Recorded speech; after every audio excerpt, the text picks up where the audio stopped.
Tamponare, tamponare e ancora tamponare.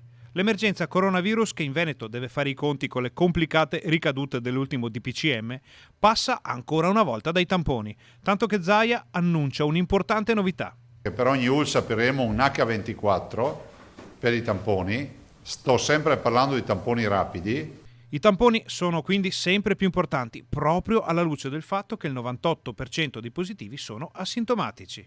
Qual è il tema? Abbiamo tanti positivi, più di marzo, ma sono, a differenza di marzo, asintomatici per il 98% oggi.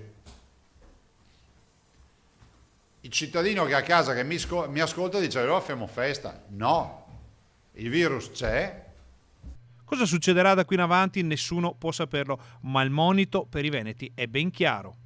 E allora tutti questi ragionamenti di prevenzione che si fanno vanno nella direzione di dire utilizzate la mascherina perché evitate, magari uno dice ma io il Covid non lo prenderò mai, magari è anche vero, magari sei talmente pieno di fortuna che nella tua vita non prenderai mai il Covid. Lasciamo perdere che lo potresti far prendere a qualcun altro, ma non importa, ragioniamo ancora più in maniera estrema per assurdo. Ma la tua irresponsabilità rischia di non farti trovare un letto libero magari per un'altra patologia che ti verrà a cercare. In ogni caso il sistema sanitario sta reggendo l'urto, anche se la Regione sta preparando un piano d'azione per i prossimi mesi.